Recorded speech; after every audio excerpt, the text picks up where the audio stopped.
자, 오늘 우리가 이런 게 있습니다. 상식적으로는 알고 있지만은 우리가 그것을 별로 실감하지 않다가 당황할 수가 있습니다. 예를 들어서 우리가 길거리에 곳곳에 CCTV가 있죠. 자동차에도 블랙박스가 다 있습니다. 사람들은 다 압니다. 저 카메라는 다 찍고 있다 아는데 내가 같은 실수를 했습니다. 근데 내가 아니라고 우겼다 합시다. 우길 때는 몰라도 그 CCTV에서 블랙박스에서 딱 드러나면 됩니까? 당황스럽게 됩니다. 분명히 CCTV가 블랙박스를 찍고 있다는 거 우리는 다 인식하면서도 그걸 가볍게 여기다 보니까 아무렇게나 행동하다가 나중에는 당할 수밖에 없다. 이건 우리가 다 아는 것이. 제가 왜 말씀드리는 거 하니까, 자, 저와 여러분이 신앙한 하나님은 불꽃 같은 눈으로 우리를 살피시고 계신다. 다 믿고 있죠. 기독교인들은 다 믿고 있어요. 나의 행하는 모든 거 보고 계신다. 합시다. 알고 있습니다. 근데 하나님을 가볍게 여기다가 나중에 주님 앞에 가서 아닌데요? 그럼 어떻게 합니까? 다 드러나는. 우리 이런 걸 봐야 됩니다. 그렇기 때문에 우리가 평소의 생활 속에서 하나님을 의식하고 하나님을 실감하며 살아간다는 게 얼마나 중요한지 여러분 꼭 기억하시기 바랍니다. CCTV 블랙박스를 통해서 제가 말씀을 드렸습니다. 예를 들어서 우리가 평소에 하나님을 가볍게 여기면은 나중에 우리는 당할 수밖에 없습니다. 당황할 수밖에. 이 시간 우리가 살필 내용이 이겁니다. 이스라엘 백성들은 출애굽 시대에 십계명을 받았고 가나안 땅에 들어와서도 랍비들에 의해서 율법을 가르침을 받고 공부파에 배웠습니다. 그런데 이들은 하나님을 실감하지 않았고 자기들 멋대로. 그러니까 백성들은 여러분 역사를 보게 되면 어느 나라든 백성들은 앞에서 이끄는 사람 가는 대로 따라가는 게 백성들입니다. 순수합니다. 백성들은. 당시 유대의 정치 지도, 이게 종교 지도자들이 이게 하나님의 말씀을 제대로 해석하지 않고 지멋대로 해석하다 보니까 백성들은 그게 맞는 줄 알고 따라간 거예요. 나라 정치도 위정자들 잘못하면 국민들이 힘든 겁니다. 힘들어요. 원리는 그런 원리입니다. 이런 당시 유대 사회에 그 계명을 주셨던 하나님께 직접 오셔서 직접 인간을 입고 오셨습니다. 그분이 예수님 아닙니까? 예수님께서 당시 유대 사회에 율법을 재해석해 주시는 겁니다. 오늘 우리가 성경을 내 멋대로 해석하는 거 아닙니다. 내 멋대로 해석하는 거 아닙니다. 이 말씀을 주신 하나님께서 원하시는 게 뭔가 이걸 볼 수 있어야지. 내 멋대로 해석하면 부끄러움을 당할 수밖에 없다는 걸 아시기 바랍니다. 첫째, 안식일이 무엇인가? 안식일이 무엇인가를 주님은 1절부터 11절까지 나와 있습니다. 오늘 본문이 길기 때문에 다 읽지는 않습니다. 1절 11절까지인데 안식일이 뭐냐? 안식일이 흔히 우리가 말하는 주일이고 구약 개념으로 하면 토요일이 안식일입니다. 토요일이. 근데 주님 부활하신 날을 기점으로 우리가 이제 주일을 우리가 말했지 이를 안식일로 지키고 있는 거예요. 사실 지키고 있는 거예요. 이건 뭐냐? 안식일은 하나님이 천지에 창조하실 때 6일 동안 천지를 창조하시고 7째 되는 쉬었다. 이걸 의미하는 것이죠.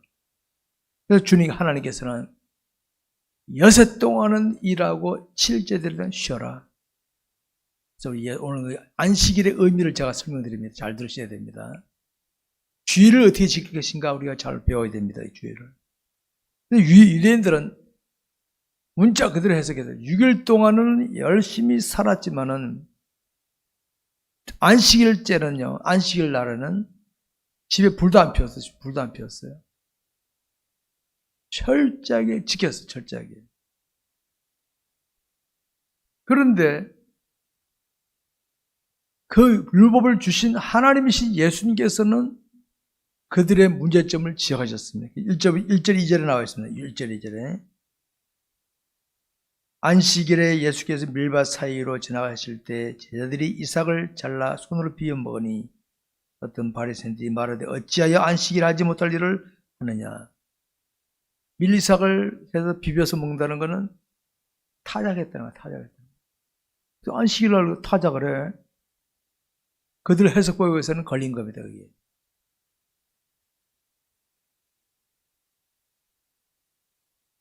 얼핏 보면 그 말이 맞는 것 같아요. 제가 신학교 다닐 때 어떤 교수님이 그러시더라고요. 우리나라 어떤 보수교회 된 어떤 분은 면도를 하다가 여기 늦게 면도가 틀려 늦게 했나봐요. 반 했는데 못했대. 그래서 주일이니까 딱 써서 끝냈다는 거예요. 그땐 내가 그게 했나 보는데 심사하니까 그런 멍청이가 있어요. 안식일의 의미를 제대로 모르고 문자적으로만. 여러분, 주님이 이렇게 말씀하셨죠. 인자는 안식일에 뭐라? 주인이다. 주인이다. 예수님 안식일의 주인이에요. 주인. 그러니까 주인이 원하는 대로 해야지 네 멋대로 하면 안 된다 이 말이에요. 이걸 말씀하시는 거예요. 주님께서는.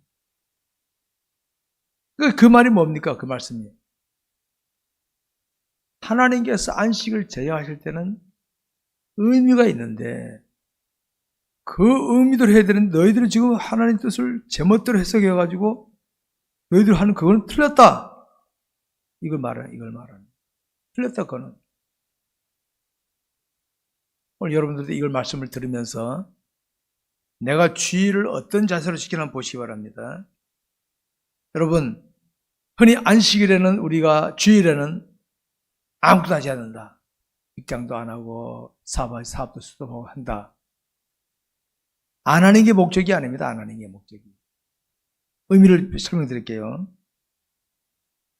안식일은 아무것도 안 하는 게 안식일이 아닙니다.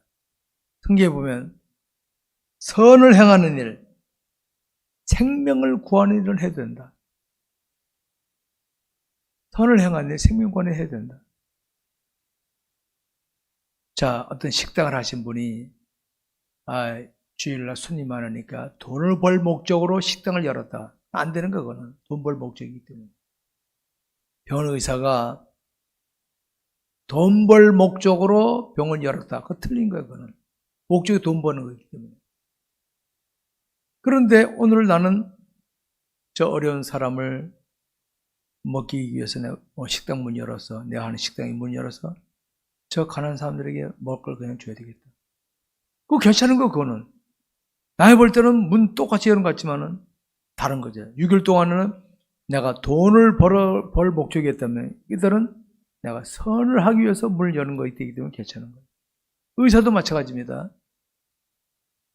내가 6일 동안에는 열심히 내가 벌어서 돈 벌었지만은 주일날 어떤 사람이 있는데 아파 죽으려고 그러는데 내가 저 사람 고쳐줘야겠구나. 그래서 사랑을 전해야 되겠구나. 고쳐주면 똑같은 것을 하는 거예요. 그게 돈 벌 목적이 아니기 때문에. 바로 그런 의미를 우리가 알아. 그런 의미를. 내가 지금 이것을 왜 하느냐, 이걸 왜 하느냐. 자, 우리가 요새는 다 집집마다 차가 있잖아요. 주일날 내가 놀러 갈 목적으로 차를 운행한다면 그건 바람직하지 않아요. 근데 오늘 내가 교회 가기 위해서 내가 어떤 어려운 데 가서 누구 돕기 위해서 차 운행하고 간다. 그거 괜찮은 거예요. 괜찮은 거예요. 목적이 뭐냐 이걸 분명히 알아야 돼. 목적이 뭐냐.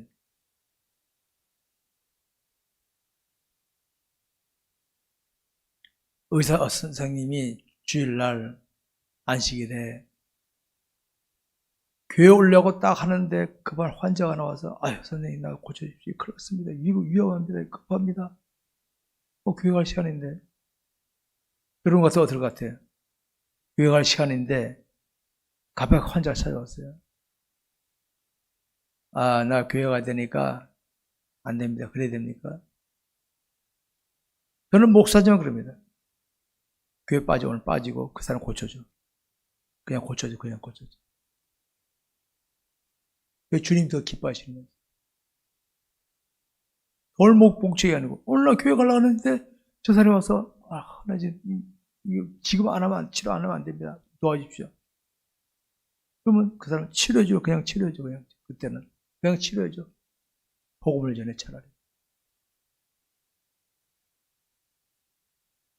이게 바로 우리 안식일에 주님이 말하는 안식일의 의미라.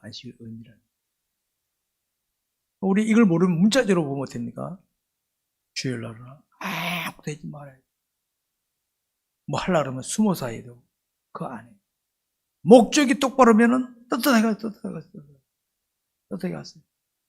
두 번째로 제자들에게 명하신 예수님이십니다. 12절부터 26절까지 나온 내용인데 이것도 본문이 길기 때문에 안 읽겠습니다.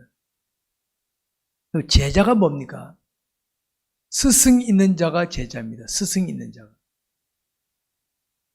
스승 있는 사람은 제자입니다. 그래서 제자는 스승의 가르침을 배우고 따르는 자가 제자다 이렇게 볼 수 있습니다. 12절부터 21절까지 보게 되면 하나님이신 우리 주님이 제자들을 부르신 부르신 자들의 모습이 나옵니다. 주님께 제자로 부름받은 그들을 보십시오. 여러분 12 제자들 아시잖아요. 사회적으로 특별히 뛰어난 우리나라로는 스펙이 특별한 사람이 있습니까? 한 사람도 없어요. 평범한 사람들, 평범한 사람들. 그러나 주님은 그들을 부르신 목적은 뭡니까? 난 너희들 스펙을 보러 부른 게 아니라 내 뜻대로 따라올 것을 바라고 불렀다. 오늘도 저와 여러분 하나님 부르신 것은 특별히 잘나서가 아니라 네가 나에게 듣고 보고 배우길 바라서 불렀으니까 그렇게 해. 그거. 그러니까 주님께 말씀을 듣고 배우고 순종하면 훌륭한 제자가 되는 줄 아시기 바랍니다. 여러분 우리 하나님은 유능한 자를 찾는 자 하나님이 아니시죠. 유능한 자. 세상에서는 유능한 자를 찾습니다. 직장에서도 입사하려고 그러면 사람들이 오너가 저 사람이 유능한가 그거 봅니다. 하나님이 유능한 자를 찾는 게 아니에요. 내가 요구하는 대로 순종할 수 있겠냐? 그걸 찾으실 거죠. 주님이 원하신 대로 순종만 할 줄 알면 내가 남들에게 특별한 거 없을지라도 얼마든지 훌륭한 주님의 제자가 될 수 있는 줄 아시기 바랍니다. 그 원리를 아시죠, 기독교. 기독교는 그게 제자. 그러니까 우리는 오늘 내가 하나님께 부름받은 것은 내가 특별히 잘나서 부름받았다 생각하면 안 됩니다. 알았습니까? 내가 잘나서 부름받았구나. 내가 잘나서 목사 되고 장로 되고 뭐 됐구나. 안 해요. 하나님께서 은혜로 나를 부르신 것 감사하고 이런 적을 몇 개 있었잖아요. 뭡니까? 순종해라. 난 너를 그 직분대로 쓰려고 하니까 순종해라. 이거 바라신 줄 아시기 바랍니다. 주님께서 제자들이 이렇게 말씀하셨죠. 22절부터 보면 예수께서 눈을 들어 제자들을 보고 이르시되 가난한 자는 복이 있나니 하나님의 나라가 너희의 것이요 지금 줄인 자는 복이 있나니 너희가 배부름을 얻을 것이며 지금 우리는 우는 자는 복이 있나니 너희가 웃을 것이며 인자로 말미암아 사람들이 너희를 미워하고 멀리하고 욕하고 너희 이름을 악하다 하며 버릴 때는 너희에게 복이 있도다. 여기 복이 있다는 이 말이 우리 사회에서 사람들이 쓰는 복하고 다르죠. 사회에서 복이 따르면 저 사람 돈 많네, 권력 있네, 지식 많네. 여기 그거 없잖아요. 그냥. 우리 나를 부르신 주님이 원하시는 게 뭔가를 볼 줄 알아야 된다. 이거 잊지 마시기 바랍니다. 여러분, 우리를 부르신 하나님은 우리가 부유하거나 계급이 높아지는 걸 싫어하시는 분이 아니십니다. 어떤 분은 그럽니다. 주님이 병든 자, 가난한 자를 가까이 하셨다니까 하나님은 건강한 사람, 부자, 권력 있는 사람 싫어하시나 보네. 아니에요. 그거 아니에요. 그거. 병든 자들 누구를 막론하고 자기를 부르신 자의 뜻에 순종하는 자를 기뻐하시고 누구를 막론하고 순종한 자 하나님이 싫어하신다. 이걸 아시기 바랍니다. 근데 권력이 있고 재력이 있고 부유하면 어떡합니까? 괜히 하나님이 시시하게 보여. 그래서 주님이 그러셨잖아요. 부자가 천국에 들어가기가 약대가 바늘교에 들어가기보다 힘들다 하는 이유가 그거예요. 사람이 배부르면 하나님이 없어도 된다고 여길 수밖에 없어요. 이렇게. 근데 삶의 형편이 좋으면서도 하나님을 잘 신한다. 그 사람은 대단한 분입니다. 고급 수준이요, 고급 수준. 고급 수준입니다, 고급 수준. 왜? 그만큼 하나님을 알고 있다, 실감하고 있다는 거예요, 실감하고.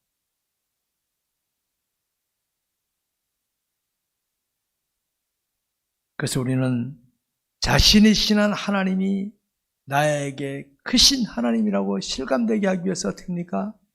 늘 말씀에 순종하며 훈련하는 생활에 훈련하는 생활. 주님이 제자 훈련을 시키겠다는 거 아니에요? 이 12 제자들이 3년 동안 훈련받았잖아요. 주님께로부터 보고 듣고 배우고 실습 훈련 3년에 3년. 그런데 가룟 유다가 나왔어요. 나머지 11제자는 다 재수행이 되고 말았어요. 주님이 잘못 가르친 겁니까? 그 나타난 결과 보면 주님은 엉터리 스승이죠, 엉터리. 주님 같은 완벽한 스승이 어디 있습니까? 그런데도 가치를 모르니까 어떻습니까? 제대로 훈련받지 못하니까 가룟 유다는 재정까지 담당하면서도 그는 실패자가 되고 말았고, 11 제자들은 재수생들이고 말았어요. 재수생들. 우리가 하나님 교회를 다니면서 신앙생활을 했어도 훈련을 제대로 안 받으면요. 훈련을 안 받으면 오늘날 기독교인들의 신뢰가 땅에 떨어졌죠. 이 기독교인의 신뢰를 땅에 떨어뜨리게 하는 사람 불신자일까요? 기독교인일까요? 기독교인이 기독교인. 어설픈 기독교인들. 어설픈 기독교인들 때문에 기독교 신뢰가 떨어지고 불신자들이 밟는 겁니다, 여러분. 그 원리를 아시기 바랍니다. 우리는 하나님의 영광을 위할 줄 알고 하나님의 뜻을 이루기 위해서 나를 부르신 자의 뜻을 따라 묵묵히 순종할 줄 아는 이런 훈련. 그게 말씀 순종하는 생활이거든요. 이런 훈련을 안 하면 장사가 없어요, 장사가 없습니다.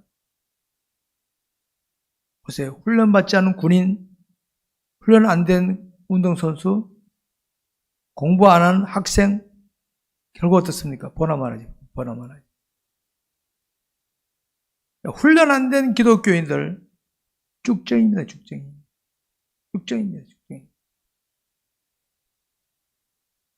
그래서 당시 예수님께서는 당시 유대인들의 종교 지도의 바리새인, 서기관, 대제사장 이들에게 뭐라고 하는지 아세요? 화 있을진저. 너희에게 저주가 있을지어다. 선언했습니다. 왜? 그만큼 그들이 더 앞장서야 되는데, 여러분, 앞에서 잘못 이끌면요, 따라간 사람은 자기도 모르게 잘못된 길을 갈 수 있거든요. 목회자가 잘못하면 교인 전체가 잘못될 수 있어요. 그렇기 때문에 앞에서 하는 사람은 더 잘해야 된다, 이걸 아시기 바랍니다. 여러분, 우리 그리스도인은 분명히 이 땅에 사는 동안에 하나님의 뜻을 이루며 살아야 돼, 하나님의 뜻을. 제가 종종 말씀드리죠. 아무리 많이 가지거나 아무리 올라가거나 언젠가 이 세상 다 놓고 빈손으로 가야 돼요. 우리 인생이 빈손으로 가야 돼. 빈손으로. 이게 우리 인생이에요. 떠나기 전에는 많이 가졌느냐 올라갔느냐 이거 가지고 비교하지만요. 떠날 때는 아무도 아니야. 그러니까 내게 있을 때에 뭐 주어졌을 때 그걸 가지고 나를 부르신 자의 뜻을 따라 살아갈 줄 알아야 되는데 이거 안 하고 그냥 사람들에게 폼 잡으면 떠날 때는 당할 수밖에 없다는 거 잊지 마시기 바랍니다. 여러분 하나님께 부름받았다는 이 사실은요. 여러분 이렇게 예를 들어봅시다. 대통령에게 부름받아서 내가 초대받았다면 여러분 자랑스럽습니까? 부끄럽습니까? 자랑스럽잖아요. 우리는 만군의 주여 하나님께 부름받아서 우리 하나님을 아버지라 부르는 존재들입니다. 얼마나 영광스럽고 감사한 일입니까? 근데 이거 실감 안 되는 거 어떻습니까? 남들 앞에서 내가 그리스도인 걸 숨겨 하나님을 제대로 실감하지 못하니까 그럴 수밖에 없는 거예요. 여러분 우리 이 어려운 때지만은 이 땅에서 잘 먹고 잘 사는 것을 목표로 삼지 말고 나를 부르신 하나님 뜻을 따라 하루하루를 신실하게 살기를 다짐하시기 바랍니다. 신실하게. 여러분 사람들은 몰라줄 수 있어요. 아니 나는 남의 걸 다 압니까? 한번 생각해 보세요. 나는 남의 걸 다 압니까? 모르잖아요. 남이 나를 어떻게 다 알 수 있습니까? 하나님 다 아시지. 그러니까 사람 의식할 필요 없어요. 하나님 앞에서 내게 주어진 일에 대해서는 신실하게 하면은 하나님은 인정하시고 나는 내가 죄들을 따라 행한 걸 잊어버렸으라도 훗날 주님 앞에 가면 다 기록되어 있는 거야. 다. 야 네가 아무 때 이렇게 했잖아. 너. 나는 잊어버렸는데. 여러분 얼마나 좋습니까? 하나님 의식하고 살아가는 게 진짜 마음 편하고요. 되게 좋은 거예요. 사람 의식해 보세요. 사람은 죄송하지만 요랬다 저랬다 사람들은. 사람 믿지 말라는 게 아니라 사람보다는 하나님 의식하고 처신하라 이 말입니다. 제가 말씀드린 거는. 세 번째로는 제자들에게 나타나신 가르침이 27절부터 마지막 절까지 나와 있습니다. 자, 거기 보면은, 자, 우리가 세상을 살다 보면은 원수를 만날 때, 여러분, 원수가 뭡니까? 원수가. 우리나라는 또 원수가 심하면 왼수가 돼버려, 왼수. 여러분, 원수가 뭡니까? 원수가. 나랑 감정 좋지 않으면 원수같이 보이죠. 나랑 감정 좋지 않으면. 어제까지 좋았다, 오늘 기분 나쁘면 어떻습니까? 헤어지면 원수같이 여겨지는 거예요. 나랑 반대고, 갈등, 다툼이 날 수 있는 사이 원수죠. 근데 이거 아셔야 됩니다. 지금 현재 저 사람이 나와 지금 내가 볼 때는 원수 같은 느낌이야, 지금 현재. 아예 만나고 싶지도 않고 피하고 싶어. 근데 여러분 이거 아셔야 됩니다. 원수를 죽이려고 그러면 안 돼, 죽이려고. 죽이려고 그러면 안 돼. 죽이는 게 뭡니까? 죽이는 게 뭡니까? 살인이에요. 미워하는 것도 살인이라고 그랬거든요. 그러니까 원수가 저 사람 저 사람 왜 저래? 아유. 저는 그걸 기도합니다. 하나님. 나 저 사람 때문에 죄 짓지 않게 해주십시오. 왜? 죄 지면 나만 손해니까. 미워하지 마, 미워하지 마. 미워할 대상이 아닙니다. 신앙을 지켜가다 보면요. 나를 힘들게, 자기도 모르게 나를 힘들게 하는 사람이 있어. 나 신앙을 하는데 비신앙교로 해서 나를 괴롭히는 사람이 있고, 어떤 사람은 의도적으로 나를 괴롭히는, 의도적으로. 내가 기독교인 줄 알고 골탕 먹이지하고 의도하는 사람도 있습니다. 그런 사람들. 여러분, 오늘 우리들도 이겁니다. 저와 여러분들 남들에게 불편 안 끼치고 살았습니까? 예수 믿는다고? 나도 모르게 남에게 불편을 끼칠 때가 있었어요. 이게 우리 인간이거든요. 그러니까 그 사람이 나한테 불편을 느끼고 나를 원수같이 여긴다면 내가 잘못한 거 아니겠습니까? 이게 우리 인간관계인데 내가 남에게 원수같이 보여서는 안 되지만은 누가 나한테 원수같이 여기지다 죽이려고 생각하고 미워하지 말라. 미워하지 마라. 이거는 미워하지 마라.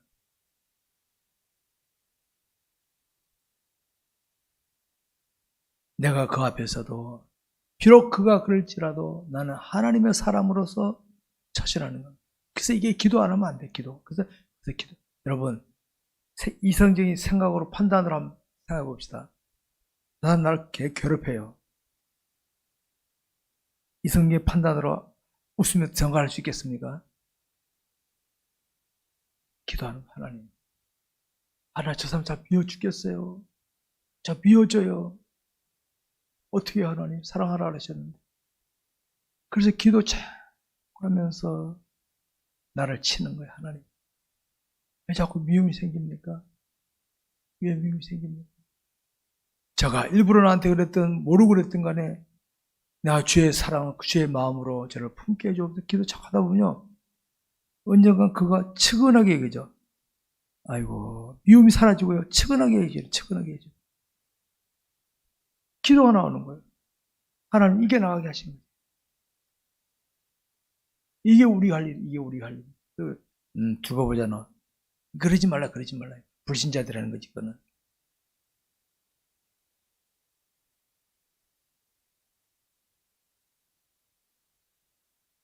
여러분, 이런 게 있죠. 어린 아이와 어른들이 뭐 하면은, 어른들이 볼 때 답답해져. 아이고, 야, 그것도 모르냐? 애는 모르는데, 애 입장에서 모르는데 어떻게. 애는 모르니까 엄마한테 딱 따지고 들어오는 거예요. 그래서 하는 말. 엄마는 자기 눈높이에서 말하지 말고, 아이를 인정해. 아, 쟤는 이거 모르나 보구나. 그래서 걔 눈높이에서 조금씩 알도록 인도해 주는 게 우리가 할 일입니다. 안 그러면 싸움밖에 안 나니까. 인정하고, 거기서부터 그들이 깨달을 때까지 기다려주고 해서 깨닫게 만들어주면 그들을, 그렇구나 할 때까지 이게 우리가 할 일이에요. 이게 우리가 할 일이에요. 그리스도의 사랑을 하는 겁니다. 오늘 우리가 살다 보니 스트레스 받고 짜증나는 게 있죠. 왜 그렇습니까? 스트레스와 짜증의 원인이 뭡니까? 내 생각대로 안 되니까. 여러분, 갈등, 다툼이 주로 전혀 모르는 사람하고 갈등, 다툼합니까? 가까운 사람하고 갈등, 다툼합니까? 한번 보세요. 전혀 모르는 사람하고는 싸우지도 않아. 왜? 만나지도 않으니까. 부부끼리, 형제끼리, 가까운 사람끼리 하다가 갈등하고 다투하고 서로 나를 다투게, 나를.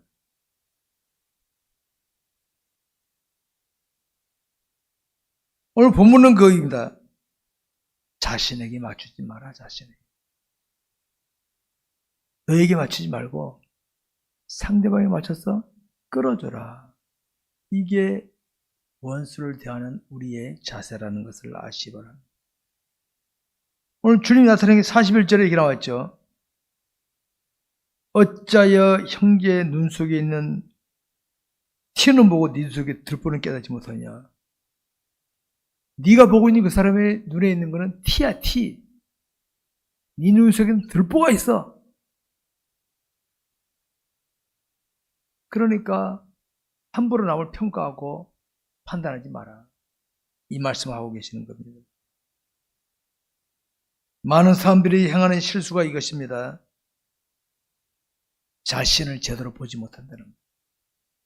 자신을 제대로 보지 못한다. 철학자 소크라테스는 너 자신을 알라 그랬잖아요. 자신 아는 게 중요해. 근데 칼빈은 기독교 강요에서 이렇게 했습니다.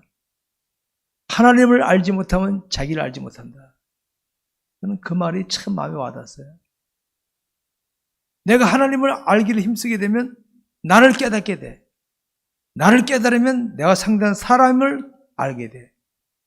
이 풀려가는 거예요. 근데 하나님 모르면 나도 몰라. 나도 모르니까 남을 몰라. 그러니까 갈등 다툼이 나오는 거예요. 여러분, 우리가 하나님을 제대로 알기 위해서 늘 말씀에 순종하며 살기를 힘쓰는 것인 줄 아시기 바랍니다. 그래서 말씀에 순종하고 살아가는 게 딴 거 아닙니다. 자, 다시 한번 확인해 봅시다. 우리가 말씀에 순종하는 이유는 천국 가기 위해서입니까? 아니에요. 예수를 구주로 믿는 사람이 이미 구원을 받은 겁니다. 이미 구원 받은 거예요.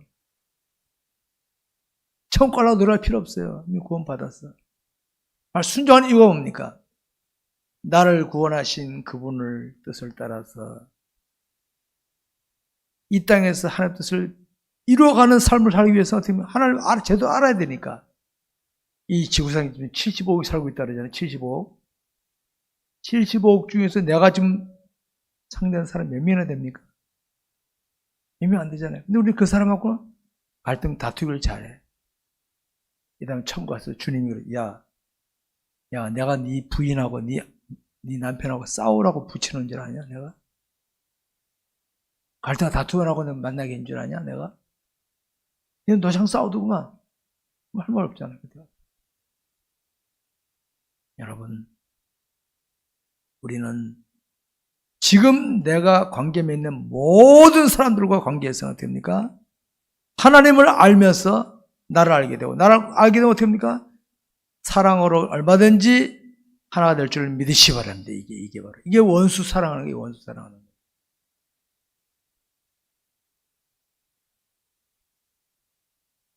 그리고 저희들에게 나타내신 게 뭡니까? 49절에 이렇게 말씀있죠. 듣고 행하지 아니하는 자는 주추 없이 흙 위에 집을 짓는 사람 같으니 탕류가 부딪힘에 집이 곧 무너져 파괴됨이 심하니라. 그러니까 말씀에 순종하지 않고 자기 생각대로 인생을 살아간 사람들, 이 땅에 살 동안에는요, 내가 뭐 했다 폼 잡을 수 있어요. 근데 끝날 때는 주님 앞에 가면 되게 혼납니다. 주처 없이 집을 지으면 똑같다. 탕류가 치면 어떻게 하면 가차지 무너지고 만다는 거예요. 그러니까 이 땅에 사는 동안에 우리가 늘 말씀에 순종하며 살아가는 생활, 이게 우리를 이 땅에 보내신 하나님의 뜻인 줄 아시기 바랍니다. 그래서 저는 성도들에게 성경을 읽으십시오. 성경을 가까이 하십시오. 순종. 이걸 아마 귀에 닦지 않도록 제가 강조하는 목사입니다. 귀에 닦지 않도록.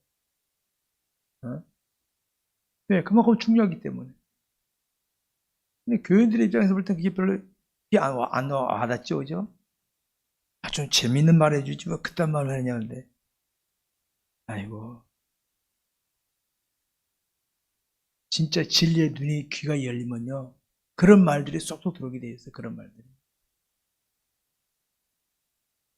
우리가 살아가는 세상에는 사탄이 존재하고 있습니다. 사탄은 우리를 미혹하기도 하고 방해하기도 하면서 우리가 하나님의 뜻을 제대로 이루지 못하도록 방해하는 게 목적이에요. 방해하는 게. 예수 안 믿는 사람은 끝까지 예수 못 믿어서 지옥 가게 만들기 바라고, 예수 믿는 사람은 말씀에 불순종해서 주님 앞에 와서 부끄러운 구원 당하도록 만드는 게 사탄의 계략입니다. 사탄의 계략. 목표가 사탄의 계략.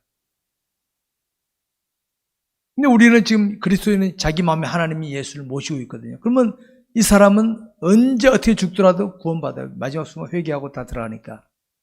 근데 건강하고 귀했을 때 사탄에게 이용당하다가 죽을 때 주여 회개했다면 구원을 받지만 무슨 구원? 부끄러운 구원, 부끄러운 구원. 그래서 우리는 늘 삶 속에서 말씀에 순종하기를 힘써야 된다. 그래서 제가 이유를 말씀을 드리는 겁니다. 자기 마음에 와 계신 주님의 뜻을 살피지 않고 자기 생각대로 하는 거, 여러분 그거 좋은 거 아니에요. 속지 마세요. 주의 뜻을 행하면서 누리는 기쁨보다는 내 의도대로 해서 누리는 기쁨이 더 기쁘게 느껴져. 근데 내 의도대로 해서 누리는 기쁨은요, 거품이에요, 거품. 전 마약을 안 먹어봤는데 마약 먹은 사람들 그 순간은 뭐 환각에 빠지는데 그거 지나면 끝난다며요? 그런 거지 뭐. 이 땅에서 내 의도대로 하고 기분 좋네, 행복하네 아무리 했는데 죽을 때 싹 끝나. 아무것도 아니야. 근데 주님이 원하시는 대로 살다 보니까 특별한 기쁨이 없을지라도 왠지 마음에 평안이 와. 열심히 살았어. 근데 이 땅에 끝날 때 갓을 빈손으로 떠났는데 주님 앞에 가니까 하늘의 보물이 산더미가 쌓여있다? 얼마나 기쁘겠어, 얼마나 기쁘겠어. 그게 참 기쁨이지. 이런 기쁨을 누릴 수 있어야 되는데 사탄의 계략에 빠지면 어떡합니까? 눈에 보이는 거, 귀에 들리는 거, 감각 느끼고 가지고 내 의도대로 이거 빠지다 보면은 그저 우리는 실수할 수밖에 없어. 실수할 수밖에 없어. 성도 여러분, 우리가 자신에게 주어진 말씀을 마음에 새기며 실천하게 되면 그런 것이 자신에게 영적인 힘으로 탁 남는 거예요. 그러면 자동차가 아무리 겉모양이 번지를 해도요, 엔진이 시원찮으면 어떻게 합니까? 그런 말로 퍼지는 거지, 가다가. 겉모양은 뭐 혹시 좀 별거 아닌 거 보이더라도 엔진이 튼튼하면 어떻게 합니까? 그냥 힘있게 쫙쫙 가능하는 거예요. 마찬가지로 영적 힘을 잘 무장시킨 사람은요, 어떤 환경 조건에서도 탁 나갈 수 있지만은 영적으로 무장 안 된 사람은 뭐 힘들다고 어렵다고 뭐하다 다 핑계대다 보면 나중에 아무 할 게 없어. 하나도 없어. 그것밖에 안 되는 거예요. 그럴 때 우리는 늘 말씀에 순종하고 사는 것이 복된 것인 줄 아시기 바랍니다. 말씀 뵙겠습니다. 우리가 하나님을 신뢰한다고 해도 하나님의 말씀을 살피며 말씀에 순종하는 삶을 살지 않으면은 내 생각대로 전통 관습대로만 삽니다. 관습대로. 이게 예수님 당시 유대인들의 모습이었어요. 그게. 근데 나를 불러주신 하나님의 뜻을 살피며 말씀에 순종한 생활은 깊고 넓은 신앙생활하는 멋있는 신앙생활이에요. 여러분, 군에 가 있는 전쟁터에 나간 군인이 복장이 말끔하게 나타난다면 그 사람 전투한 겁니까? 안 한 겁니까? 안 했잖아요. 숨어 있다 나온 거지. 근데 옷이 찢어지고 피가 흐르고 그럴 때로 나타났다. 그럼 전투하다 온 거거든요. 우리 이 땅에 살면서 사탄과 싸우는 삶인데 편하게 남들에게 그럼 영적 싸움은 안 하고 온 거지. 주님 앞에 가면 그 대접 받겠지. 주님 앞에 가면 대접 못 받는 거지. 그 원리를 아시기 바랍니다. 자신의 생각에 맞추는 삶을 살지 말고 성숙된 자세로 나를 부르신 하나님의 뜻을 따라 살아가는 이런 자세를 가지시기 바라겠습니다. 기도하겠습니다. 기도합시다.